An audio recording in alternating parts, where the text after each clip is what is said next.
Welcome to CFO 4.0, the future of finance. The CFO role is changing rapidly, moving from cost controller to strategic visionary. And with every change comes opportunity. We are here to help you take advantage of this transition, to win at work, drive your career forwards, and lead with confidence.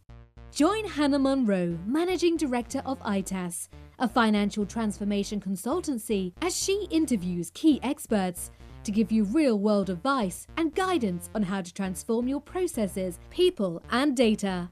Welcome to CFO 4.0, the future of finance.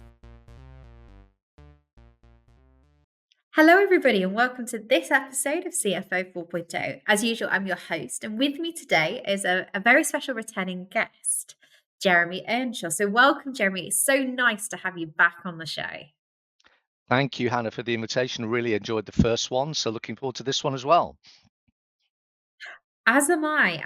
And one of the topics we briefly talked about as we finished last time, and I wanted to dig in more today, is obviously M&A. And there's a lot of mergers and acquisitions happening in the market at the moment. So I wanted to dig into this process because I know you have both experience and a lot of time spent on mergers and acquisitions. So tell us, Jeremy, where do we start with mergers and acquisitions as a CFO? What do we need to think about?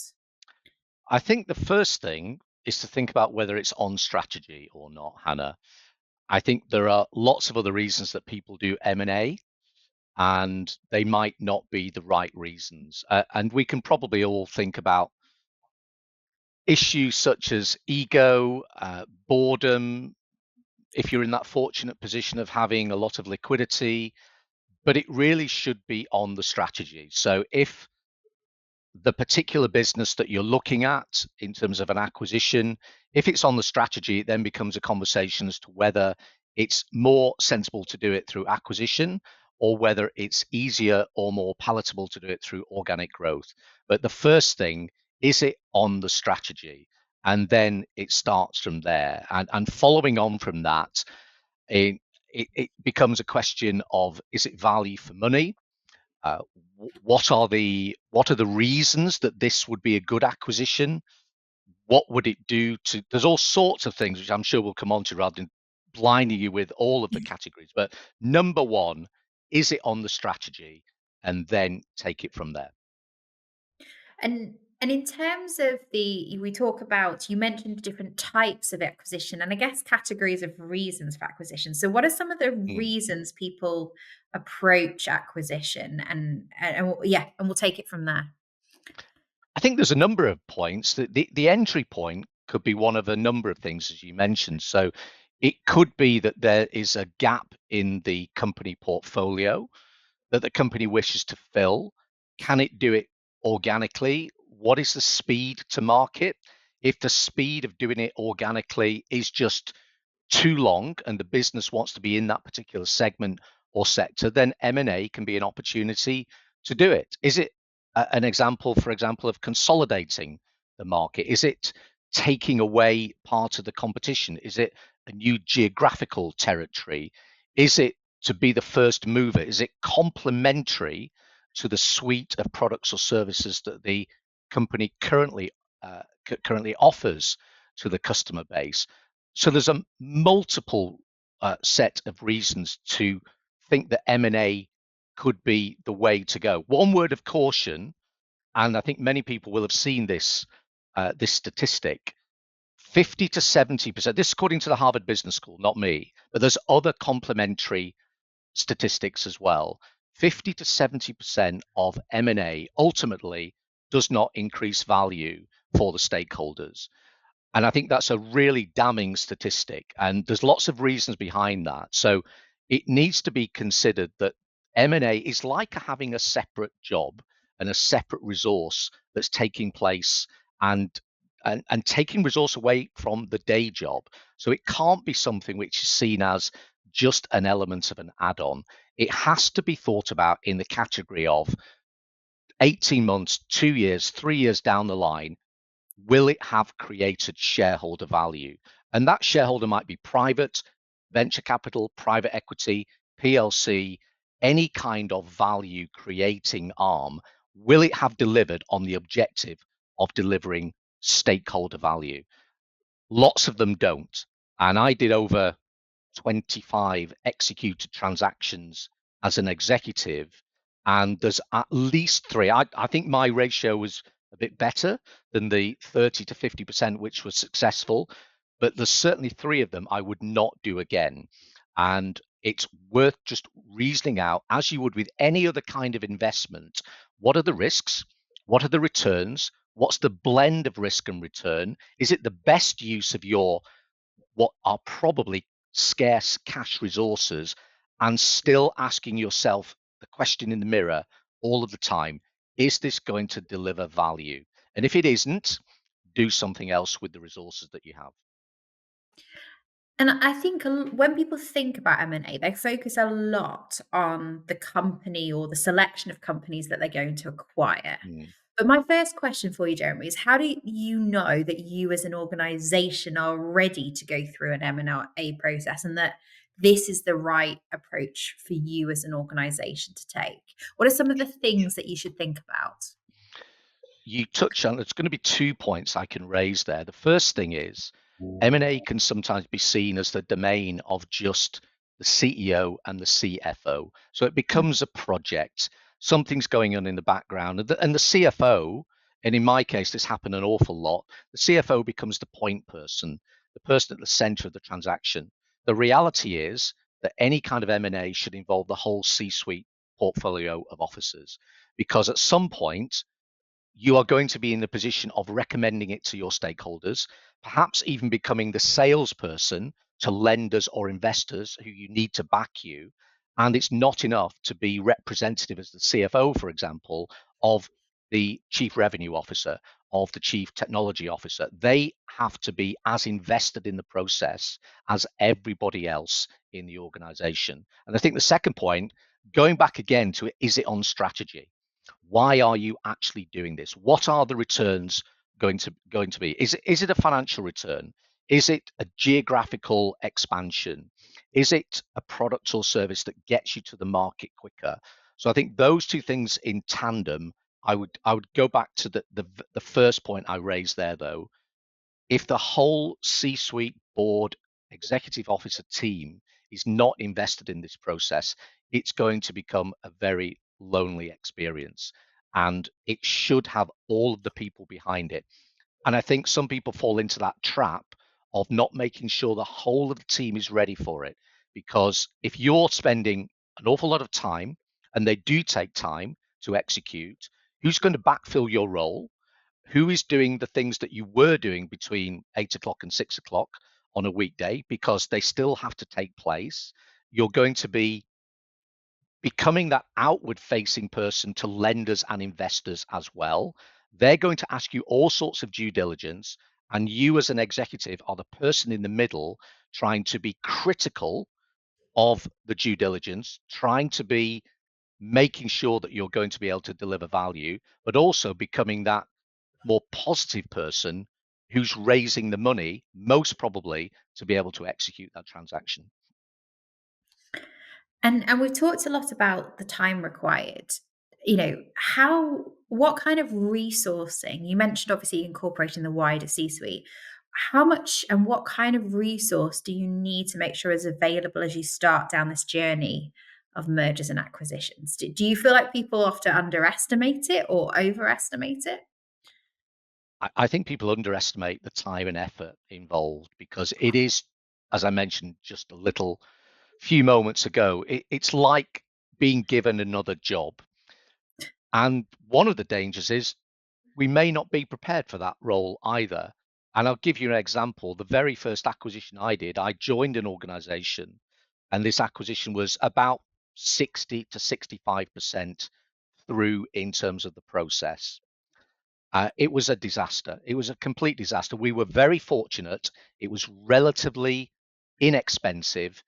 Ultimately, it didn't deliver shareholder value, and therefore it didn't really damage the whole of the organization. But it takes you away from the day job, and all of the aspects of an acquisition. It's not just finance, it's about product portfolio, your services, the geographical territory, some of the more technical aspects. Is there going to be a problem with the Competition Commission?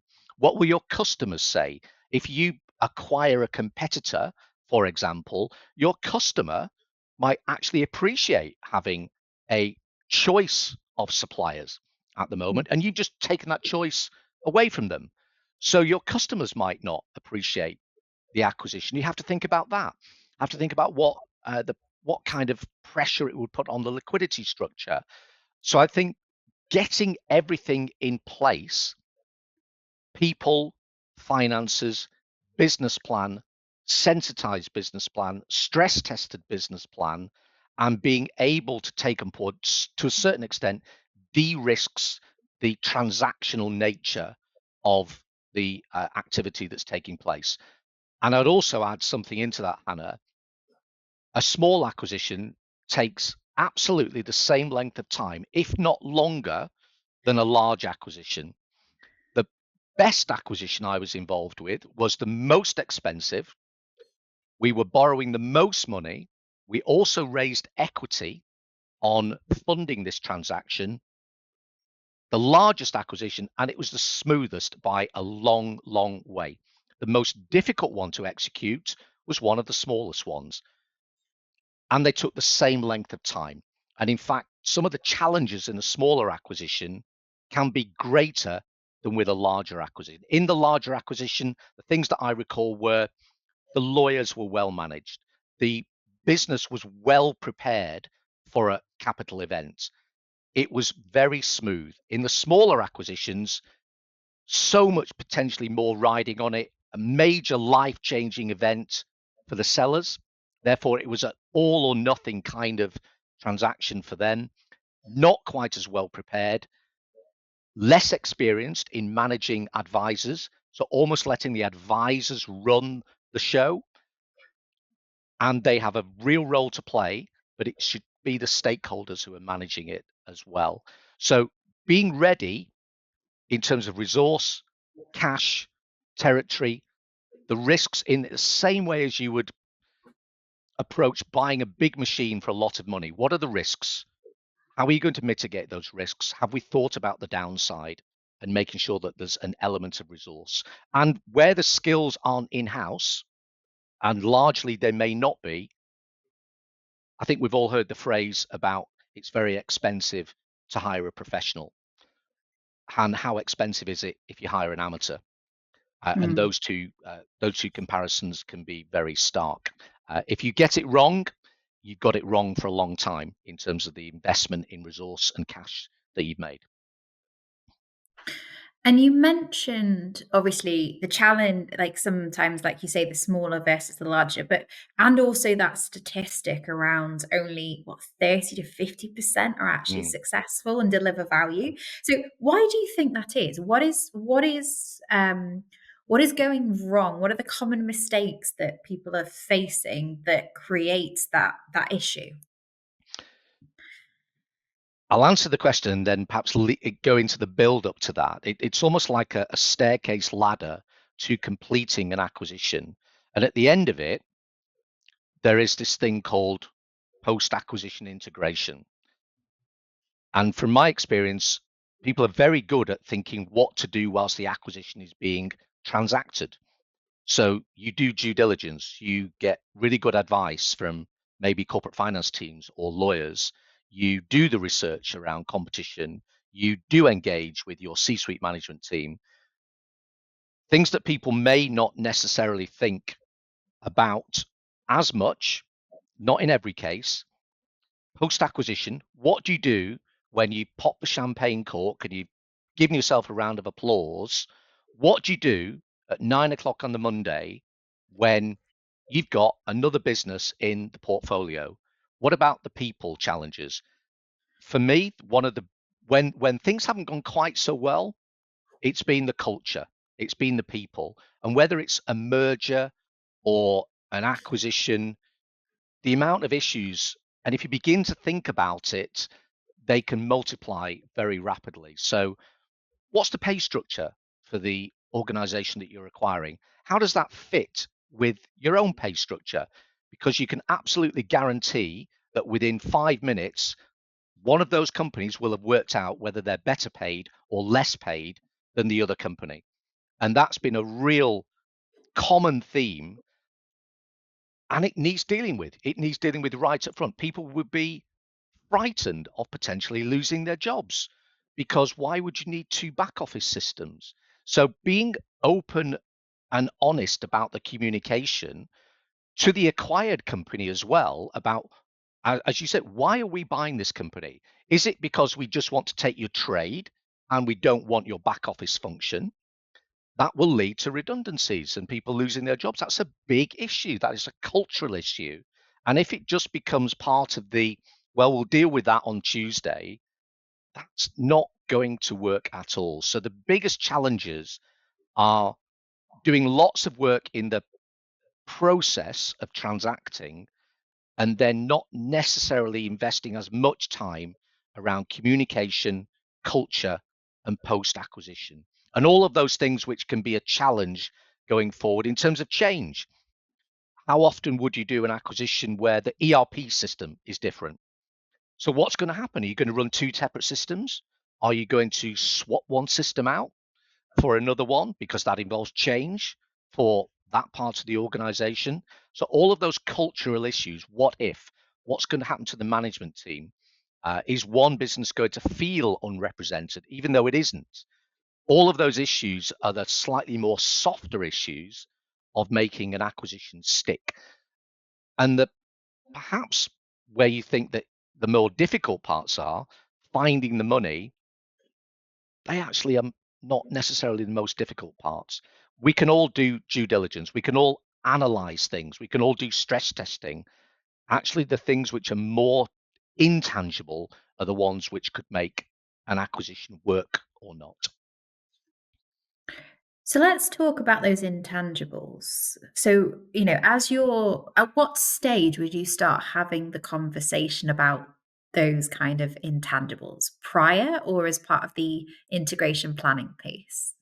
I think it's part of the prior and the lead up to the transaction. And I think it can help in a really clear way as well, because if you're bringing together two organizations of whatever size and structure, if you're bringing together management team A with management team B, I think you really want to know that those management teams are going to be able to work together. By going through the process of challenge, what would it look like post acquisition? How are we going to integrate the fact that we've got two chief revenue officers, we've got two finance directors, we've got two chief technology officers? As an example, going through that process, I think you can learn a lot about how you can engage with people in that process. And it's part of the development of the management team. And I don't take any originality for this at all. It was a really good CEO I worked for once who said the very first thing you might do is sign a non-disclosure agreement. If it takes more than 48 hours to get that done and signed, then the reality is you're probably going to find it very difficult to transact that particular piece of activity.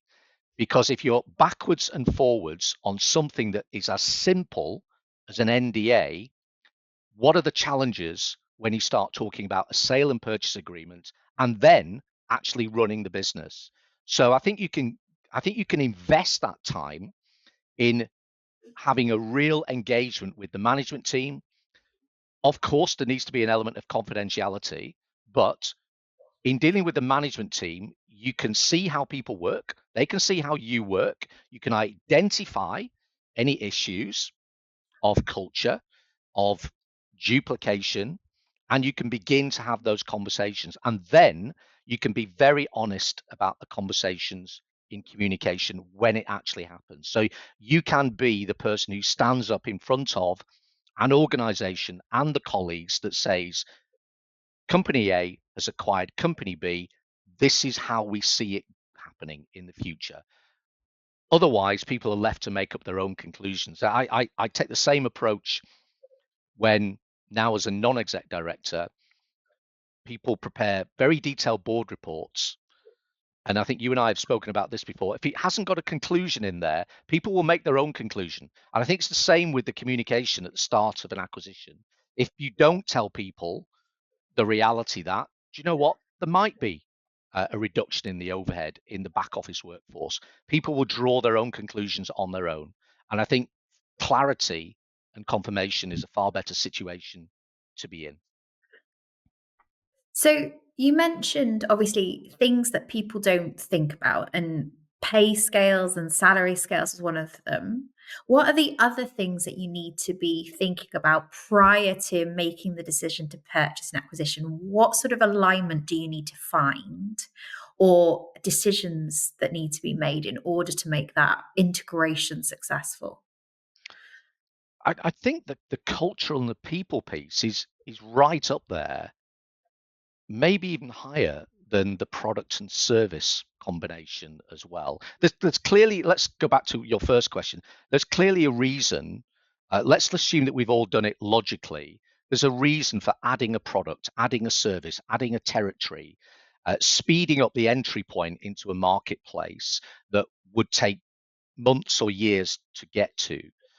But the cultural piece, how it would work, who's going to take responsibility, is right up there. Because, and I'll give you an example. In one transaction I inherited, actually, in an organization, two fairly big organizations had come together, and it was an acquisition.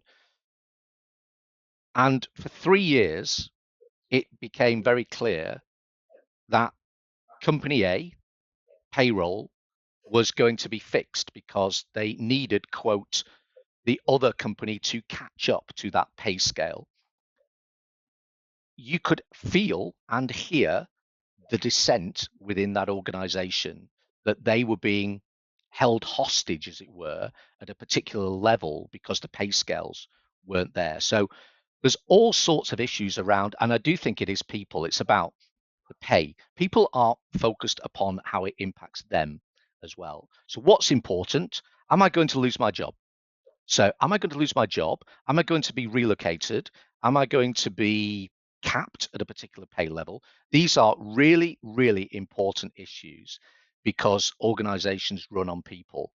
So I think addressing that is time really well spent. Things like pensions can be a massive issue as well. Bolting together organizations which might have a defined benefit pension scheme versus a defined contribution benefit scheme. What are you going to do in approaching that? So I do think those people issues, what's the combination of the C-suite going to look like? Are you just going to bolt them together and have double the amount of people before? Probably not. So have that conversation around whether you are going to leave it unchanged for a period of time, and that can be a positive communication, and then you're going to look at something after, say, 18 months. And that at least is a form of communication. I think in terms of the combination of two businesses, you do need to address that. Why are you doing it? Number one, don't buy your own synergies. So if you are looking to pay a premium for an organization over and above its net asset value, so you're going to invest in goodwill, if you can achieve those synergies anyway by reducing overhead, why are you bothering to buy a company to do that? So if it gives you extra volume, extra margin, you can bring margin in-house, you're cutting out a middleman, for example, those can be financial returns. So I'd focus them, those things to do in acquisition are, again, going back, does it make sense? Is it the best value that you can achieve with stakeholder money? What are the financial returns? How are you going to address the people issues? How are you going to address the competition issues and the delivery of your product and service? And then that's before we've even thought about intellectual property, IT, ERP systems, all of those things. So I think we're getting the flavor that it's quite a complicated process, and it doesn't take much for it to veer off course either.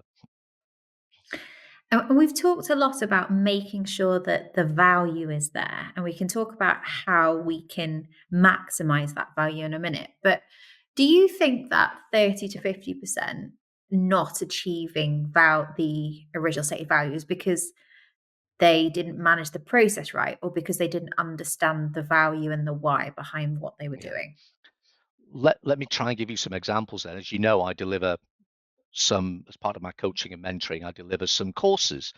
I do a full day on merger and acquisitions. And one of the things I do on that is I do a case study of an acquisition that went wrong. And I don't actually reveal until the end of the case study that it's actually real. And the fact that I don't have to refer to notes is it's ingrained on my memory as to why it went wrong. So I actually lead the delegates through it by saying, here we are, step one. There's been a negotiation been taking place. It's been identified, for example, as a strategic addition. And I'll give you it's a product, and there was a dealer channel to market, high street dealers, and there was a direct to customer market. And this particular buyer was in the dealer market. It was deemed to be a good thing to be able to access more sales through the direct to consumer. So this is through adverts, through databases, through targeted emails to get people to buy the product and cut out the dealer channel. So it was higher margin, and therefore at first glance it would appear to be a good thing to do. I'm opening up another sector of the market with more margin. Why would you not want to do that? Well, actually, some of the reason you don't want to do it is that the dealer market is now your hostile customer because they've seen you enter a market which competes against them. So the competitive channel was an issue as well. Going through the process, some of the other things that really went wrong, the structure of the deal, as an example, this was a deal which, let's call it £4 million in total, some of which was incremental lending from the bank. So you had to go to the bank and the lenders to get approval for this, and that was achieved. But the structure of the deal, and it was one which I inherited, sort of 65% of the way through, it was an earn-out deal.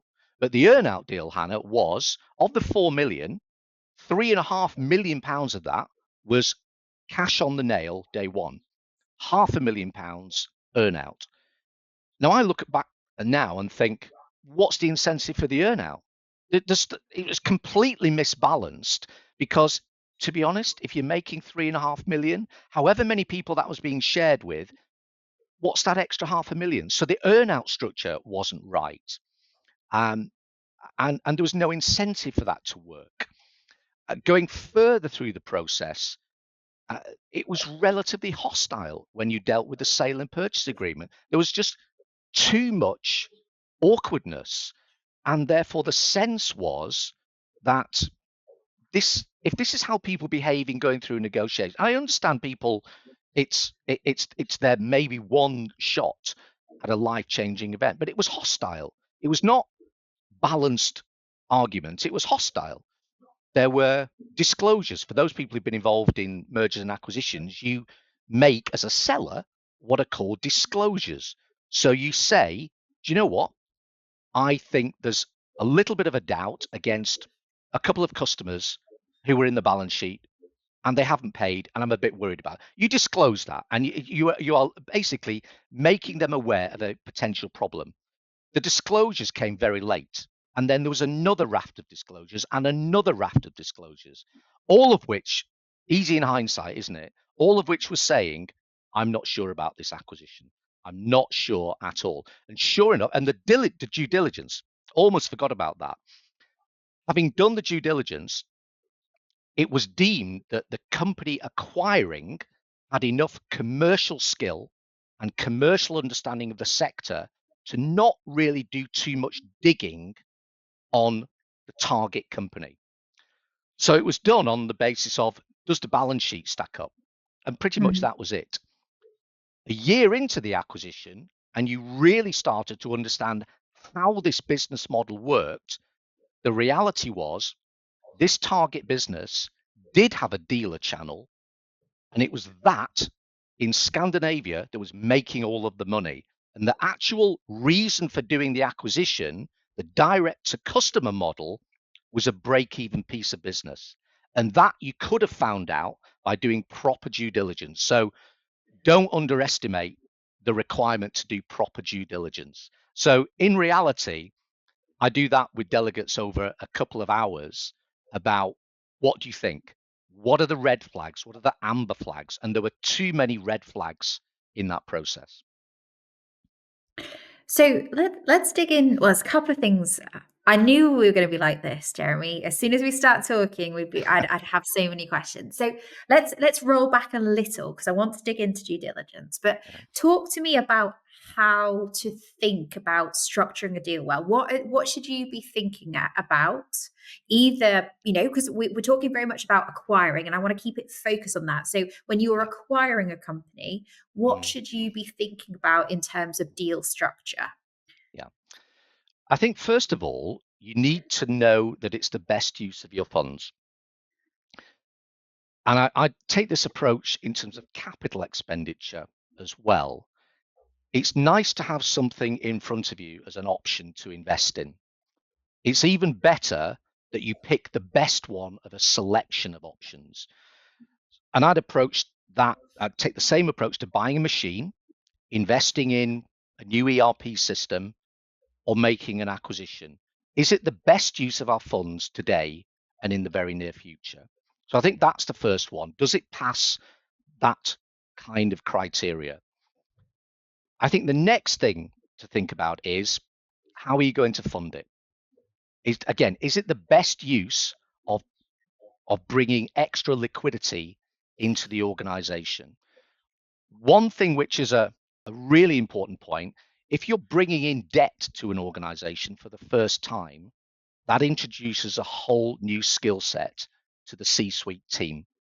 Because if you've never had a balance sheet with debt in it before, it's like going from, if you're fortunate enough to be able to own a house and you have a mortgage, you've always got that somebody on your shoulder saying you've got to pay the mortgage at the end of the month. And lenders introduce things called bank covenants, quite rightly, to their portfolio. So going through that criteria, is it the best use of funds? Is it going to deliver the returns? Is it something that's going to be instantly producing incremental returns for you? Or is it going to be as a result of some of the actions that you take? How you're going to run it post-acquisition as well. And I think you have to go through that whole risk analysis. Why would you treat an M&A acquisition differently from a capital expenditure program, which you would have a financial return associated with it, the levels of risk, how quickly you would fill a machine? And I think you have to go through that logical process and don't be confused almost by the desired speed of the transaction. Advisors, quite rightly, would like to see you get this done and transacted quite quickly. Even though I've said it can take a long time, it should take as long as it takes to do the right things, because there's a lot to think about. So all of those criteria, you're thinking the people, the sales, my supply list, my competition, my pay structure, my ERP system, and make sure all of the C-suite team is engaged. One of the hardest things, I think, is actually putting into words what it means to work with myself and the team here at ITAS. Because not only are we a financial transformation consultancy, but we do it using Sage technology. So rather than me tell you how awesome we are, let me introduce one of our customers. I'd recommend ITAS as a Sage partner, not only because of their knowledge that they have on the product itself, Intact, but also their friendly and professional approach to the whole project. They've been incredibly flexible throughout the process, but also challenging us as a customer to really think about what it is that we're after, and ensuring that Intact was actually the correct solution for us to meet our needs, which was really refreshing, rather than feeling we're just being sold a product that they offer. We've got on really well with the whole team. They've been hugely approachable, helpful throughout the whole process, really putting it as at ease if anything we kind of felt we were struggling with or difficult. It really helped us to understand some of the complexities with the new system that's different to other finance systems, things that we just never come across before, like the new dimensions and understanding how that actually works. So we've talked obviously about structuring the deal and how to get the most, I guess, out of the value piece when it comes to that. And you mentioned then the due diligence and disclosures. So talk us through what happens once you've agreed the financials. What does the next step look like, and how do you minimize risk during that process? Yeah, the due diligence is important as well. I take the same approach when I'm coaching as well these days, in that the due diligence should be something that isn't just knocked together in a few moments. It should really be targeted at finding out what you would like to know. And of course, there might be some restrictions in terms of how deep you can dig. So you probably, for example, may not be able to approach the target's customers to see how they would respond. But there might be other ways of finding out how they approach that kind of discussion. So I think the due diligence needs proper scoping. And this is where advisors can really help, because they're used to doing it on a day-to-day basis. Asking a team of people around the boardroom who may not have done an acquisition before to go away and scope the due diligence, you would probably get quite a generic view of that. So I think investing time in scoping the due diligence and making sure you understand what you would like to know. And that example I gave you before could have been identified in due diligence. You could have gone into, for example, show me the split of the revenues between sectors and segments in target company. And that would have revealed the relatively low revenues, but the relatively high margins in one particular part of the business that you weren't actually that interested in. And you would have found out the low margins, but high revenues in the bit that you did want to get your hands on. Having identified the due diligence, stick to it and critically appraise some of the issues that you get back, because there will be those areas. Going through the process, you're putting together the due diligence response.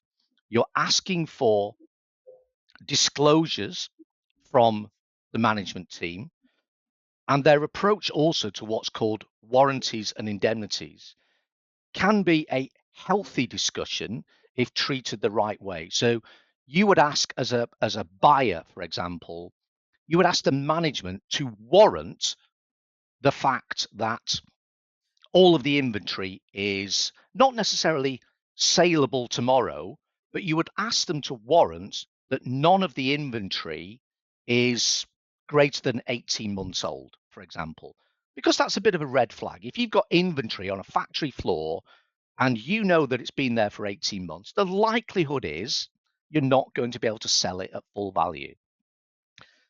Depending upon the approach to that, you would have a view. So if the response comes back from from the seller rather, I'm not going to give that warranty, I've got a problem with that. It's like buying a house.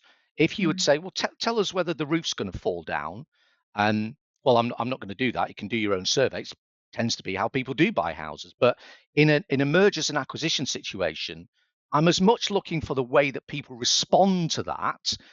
And if the response is, well, do you know what? Let's look at the inventory analysis. And by the way, there's a bit of slow moving stock over there. I'm telling you about it now.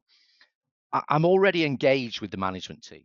So I'm looking for the way that they respond to warranties and indemnities. And I think it's the response to that more than anything. I'm looking at the way that they do the disclosures. Are they upfront and in good time? And I don't want to see very late disclosures. In then getting to the structure of the organization, if you have genuine changes in circumstances from the deal, which you've been able to negotiate up front, you may get to the point where you need to amend the pricing. And that's a very sensitive situation. And in common terms, it's called chipping the price. If you get to the end of a process and your acquirer simply chips the price because they can, I'm not sure that's a great tactic. because it's potentially bordering on the, why are you doing it? Well, because I can and I want to buy this business cheaper. It doesn't leave a great taste in your mouth. So you're leading up to a transaction where, again, you're trying to make sure that the structure and the deal that you thought you were getting is being attested to by your due diligence and all of the other processes. So are you actually getting what you thought you were getting? And as a board member, that's what I'm looking for. If I'm a non-exec, I'm going to be asking the executives, you brought this transaction to us, you gave us the financial models, are they still valid? And they should be able to say, they're still valid, we've tailored it to a certain extent, these are some of the things that have happened in due diligence. We are either representing the deal for approval on the same terms, or we are recommending something else. So I think that process to get to the stage of approval is a two-stage process. What you thought you were getting, and then what you are actually getting. And again, in the biggest transaction I ever did, it was exactly the same. And it went on to be a very successful acquisition as well. And you've mentioned disclosures a few times. At what point and stage in the process do the disclosures come into play? I'm a firm believer in getting any potential, let's call them showstoppers, addressed up front and not leaving them to the last minute. And in the case study example that I referred to before, we were being given disclosures the night before the planned completion meeting. And I'll give you one of them. One of the disclosures made the night before was, oh, by the way, the financial director resigned and he's leaving on a week on Wednesday. And so you're giving us this information now. Yeah. And that for me was, I wasn't actually at that particular meeting. I can't really excuse responsibility for that. That was a red card for me. You know, if you're making that disclosure, which you've clearly known about, and you've withheld that information, that is enough for me to walk away. But that was the first acquisition I ever did, and I used it as lessons learned. Always great to have lessons learned. That was an absolute red card. That's a red card with a 3-game ban. I'm never coming back to you on that basis. So I think those disclosures, ask them for well in advance. So in the what are you going to tell us? Are there issues which you might have a problem with warranties on? And have that discussion right up front. Same with the sale and purchase agreement as well. And these will be potentially telephone directory sized legal documents, lots of which it's very interesting, but let's go to the bits which are really important. So for example, how is the earnout going to work? If it's a structure that involves an earnout, that's going to be very important to the seller. Let's home right in on that well in advance of completion and go through the process of understanding whether the sellers have a problem with the proposed structure or not. Home in on the issues which can be showstoppers.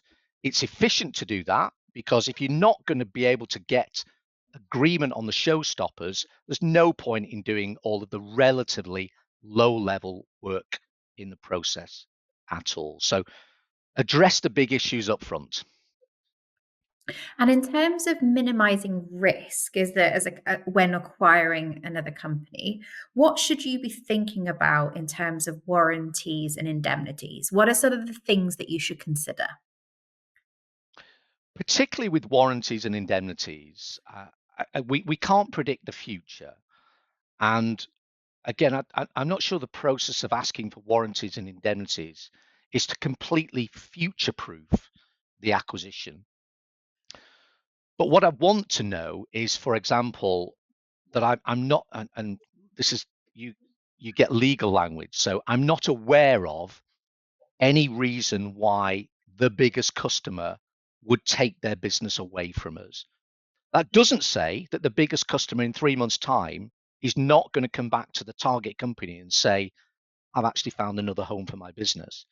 But what I do want to know is whether they've been talking to you already that says, I've already told you that I'm going to put your business out to tender in 3 months' time. So again, it's like a personal relationship that if I don't know anything about that, if that's not been discussed, I can warrant as a seller that I don't know that that's going to happen. If I've received communication that this big contract is going to be formally put out to tender in 3 months' time, I'm going to make the acquirer aware of that, and then that's their decision after that. So I think the warranties and indemnities is not asking somebody to have a 100% guaranteed crystal ball. It's about making sure that you've de-risked the areas of concern. Is there anything that we need to know about your customer base?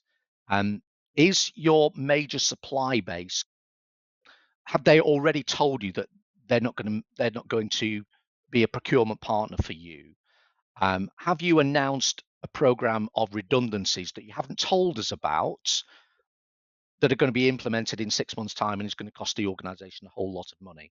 So I think it's just it's using a common sense on that, in that put yourself in the position of the seller. What are they able to say genuinely with information? And actually, what would you do? Would you sign up to the fact that my customer is definitely going to be a customer in 3 years' time? I wouldn't say that. So I think it's that common sense approach where you try and put yourself in the position of the seller. And what's the purpose of warranties and indemnities? You're trying to surface any potential issues, whether you can deal with them or not. You're trying to surface the issues. You're not trying to have a 100% cast iron guarantee of a 5-year business plan. And going back to your mitigations and risk analysis, and then applying a red, amber, green approach, that if, for example, one of the disclosures is, well, my top 5 customers are on 3-year fixed contracts and they're all due for renewal 2 months after the completion date, that's something that feels quite interesting, because you could be left with your top 5 customers. So I think it's trying to get to the stage of what's a showstopper, what is I need to go back to my board on this, what is actually I can manage that. It might mean something to do with a change in the deal structure, or something which is, thanks for telling me that I don't know, your ERP system is due to reach its end of contract and it's likely to be a 2% increase in the revenues or something like that. And I'm putting it into that. What's a showstopper? What's a deal changer? What's I don't really care? And putting it into that kind of category. Some great advice there, and I really like the focus on prioritization, because there is so much to do in a deal. Actually, what we're saying here is really focusing on those showstoppers, those things that are going to change the likelihood of a deal for both you and or the seller. Yeah. So if you had to sum it up, what would you say are the top things that the CFOs listening to this, need to think about before going into an acquisition? Okay. Invest as much time in the culture and the people and the strategy element as the detailed due diligence. And that might be the comfort zone. The comfort zone might be, show me a 5-year business plan in Excel that's been stress tested and sensitized. That's really interesting and it's very important. It's probably not as important as embedding maybe 500 people into your organization who are very nervous about being acquired by another company, maybe even from another country. So I think invest as much in the softer side of it. I think the CFO in particular needs to recognize that this is another job. Have they got the real capacity to do it? If they haven't, address that up front. And of course, you can get advisors to do this. And of course, they'll take a fee, but they can be really, really good value to help you through that. Accept any inexperience. So if you've never, this is why I do a course. Lots of people have never done an acquisition or a disposal before. It's not in the textbook. So how are you going to execute all of those things without having the experience? If you don't have that, again, you can use an advisor to help you through that. And many people do that. CFO in particular, if they're raising money, either through debt or equity, needs to have at least 2 hats, 3 hats actually. You've got the day job, which needs to continue seamlessly, because there'll be absolutely no credit if you drop the ball whilst focusing in on an acquisition. There is the issue, the critical appraiser of the organization. You've got to put the slightly more negative glass half empty on in examining the company that you're going to buy.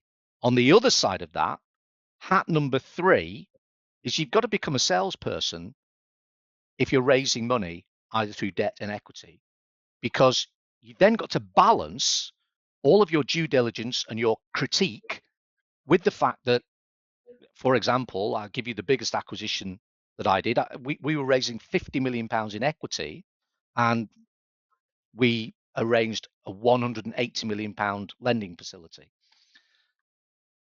Those people needed to be convinced that this was a great deal for the organization. So you've got to become a salesperson on that, and you've got to be able to present it, not just in the here's a set of numbers and they kind of all work. You get, going back to all of the questions you've asked, Hannah, they're going to be wanting the soft side of things. They're going to say, how are you going to integrate the people? What is the culture? Have you thought about post acquisition? Have you thought about ERP? And they're going to be wanting to know, because they'll run their own sensitivities as well, that if you've got it a little bit wrong, it's still going to deliver on the repayment of their debt or a return on their equity. So the CFO's really at the pivotal point in all of that, and you normally become the point person internally to do that. But I wouldn't underestimate the fact that you need to engage the rest of your C-suite team, because at some point, those debt and equity investors, for example, and lenders may well say, I'd really like to have a chat with your chief revenue officer to understand the marketplace, the competition, the products, the services. Let me talk about the commercial bit, and just introducing them at the last minute without any kind of involvement in the deal can be a big red flag to those external stakeholders. So it's a team effort. It's adding to the workload, and be cautious. Some great advice there. Now, if somebody listening to this is thinking, this is definitely my first rodeo, I need some help and advice. You mentioned your course. Where can they find out more about the education that you offer, Jeremy, around mergers and acquisitions? Well, I do a series of courses within my coaching and mentoring brand, which is Clarendon Coaching. So www.clarendoncoaching.com. And I brand my executive education Clarendon Masterclass. The particular one I've mentioned here is M&A Execution Excellence. It's a one-day course. I do it online, and I cover all of those things that we talked about in a lot of detail. And we can do it in modules. We can do it in a full day. And I do some others as well. I do how to become a non-exec director, the preparation for the transition, acting as a non-exec director. I do the roles and accountabilities of a company director as well. And I also do a masterclass on finance fundamentals, which is finance for non-finance people, which is really aimed at people who have got to be the stage of being a senior leader, but haven't ever thought about finance at all. But this particular one, M&A Execution Excellence, can be found on my website, clarendoncoaching.com. And I'm fairly accessible on LinkedIn as well. And as always, guys, those links will be in the show notes to make it super easy for you to find. And I'm really pleased to announce that Jeremy has agreed to fairly, there was no reluctance there, which is fabulous, on joining me for a whole series. So I'm really excited to explore this as a topic. And there is so much for us to cover over the next few sessions. So not only check out that masterclass, don't forget to look out for the upcoming podcast as well as part of this series. So thank you so much, Jeremy, for sharing your knowledge and insight, and can't wait to do the next episode with you as well. Thank you again, Hannah. No, really appreciate the invitation. Look forward. Now, for the £1 million question. What is the best finance software for your business? Is it A, Sage 50? Is it B, Sage 200 Standard? C, Sage 200 Professional? Or D, Sage Intact? An impossible question to answer without a lifeline. But we have the perfect lifeline for you. Our free quiz, Which Sage product is right for you? Will tell you which product is the best fit for your business in just 5 minutes. All you need to do is head to www.itassolutions.co.uk and answer a few simple questions.